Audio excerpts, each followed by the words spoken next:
Seahawks Day is presented by Manscaped. Go to manscaped.com. Use the promo code Seahawks for 20% off plus free shipping. The link is in the comments and the description of today's video. We'll tell you more about Manscaped coming up later on in the show.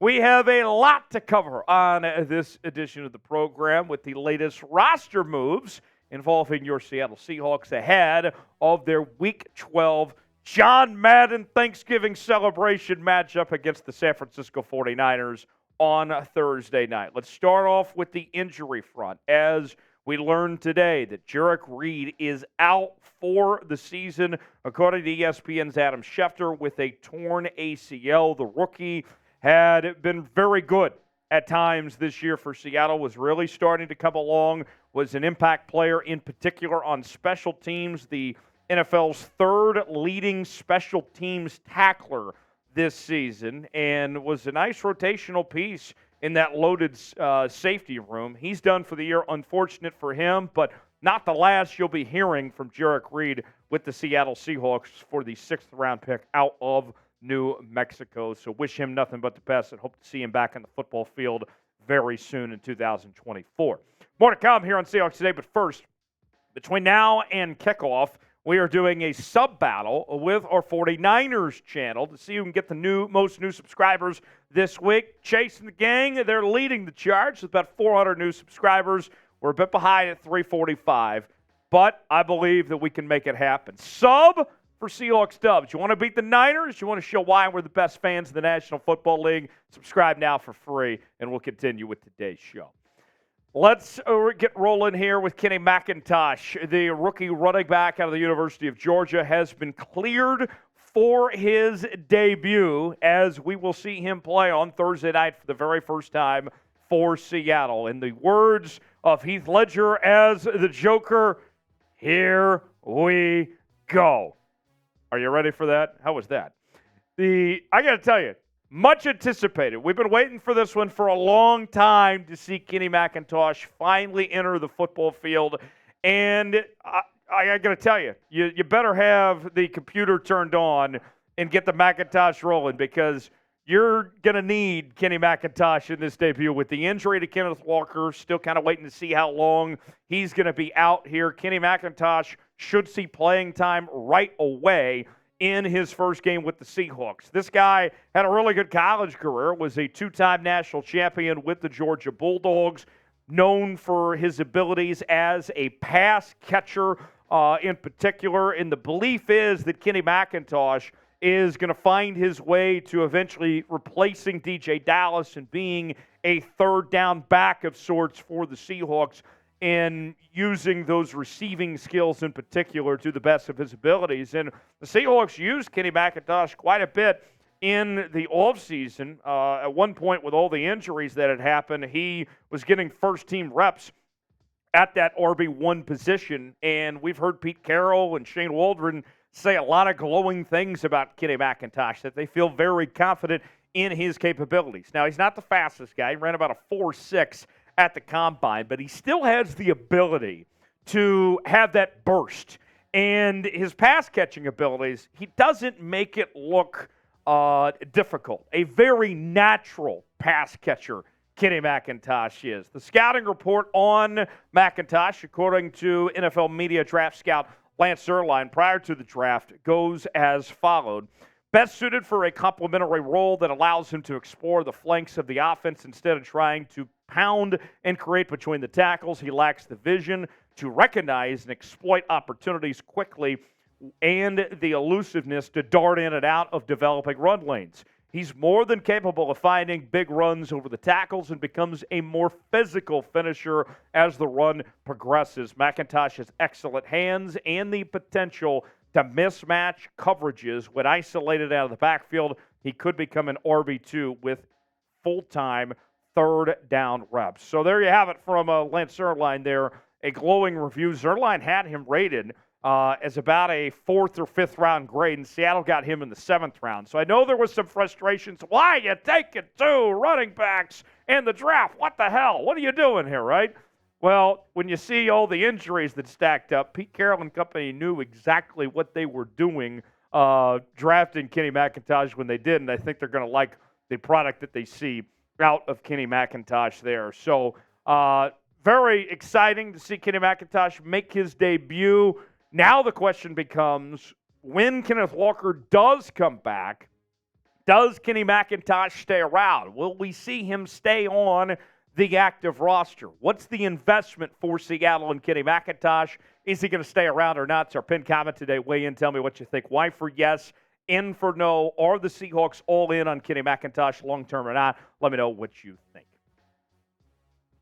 Today's show is sponsored by Manscaped. It's not a bird. It's not a plane. It's a ball trimmer sent from space. Gentlemen, our friends over at Manscaped have been working night and day to bring you a below-the-waist grooming experience like none other with their brand new Lawnmower 5.0 Ultra. Inside this package, you'll find the star of the show, the Lawnmower 5.0 Ultra. Their 5th-generation trimmer features 2 interchangeable next-gen skin-safe blade heads, a standard one for taking a little off the top, and a new foil blade to go smooth wherever your heart desires. Get 20% off plus free shipping with promo code Seahawks at manscaped.com. That's 20% off plus free shipping with the code Seahawks at manscaped.com. I can promise you've never seen a ball trimmer look like a spaceship.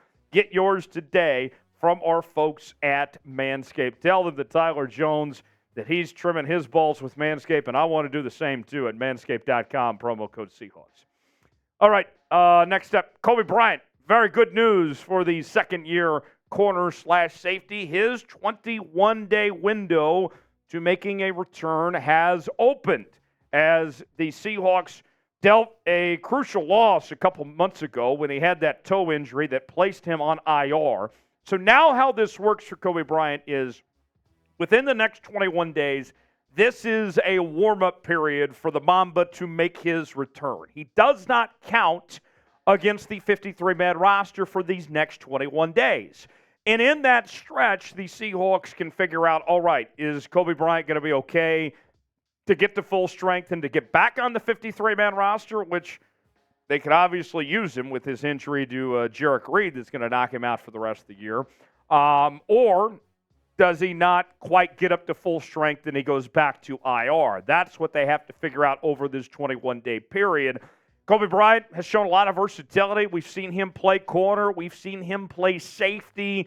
And that's the big thing for me. When you talk about Coby Bryant, is the versatility that he brings to the Seahawks defense and the depth that he has shown. He can do a little bit of everything. Coby Bryant, I think we can confidently say at this point in his career, he's never going to be a superstar, but he is a guy that has shown, I think, confidence enough that you can say, hey, we can feel comfortable playing him at the corner spot. We can play him at nickel. We can play him at safety. Just find a spot for him, and he's going to do a really good job. So with that said, a few numbers that stand out to me when it comes to Coby Bryant, what he brings to the table.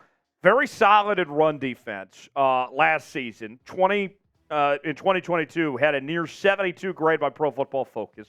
Also solid in pass rush with a near 72 grade as well. He had 70 tackles as a rookie last year. That was the 5th most on this Seattle Seahawks roster last year. And right before he got hurt, you go back to week 1, had 9 tackles. So Coby Bryant, you plug him, play him, you find a spot for him, and he's going to get the job done and be a nice, valuable piece for your Seahawks defense. So let's give a warm welcome back to the Mamba. Spam 8 for Coby in the comments section. I love that he wears 8 too for Coby. Get in that comment section, spam 8 for him, show him some love, welcome, give him a warm welcome back to your Seattle Seahawks. Couple other notes for Seattle of some notable moves. Jake Curhan has been signed back to the practice squad. If you recall, he was released as Seattle decided to go ahead and give the full-time promotion to Jason Peters. And we see Curhan went to waivers and all that. Ultimately, he's back. Now he's on the practice squad.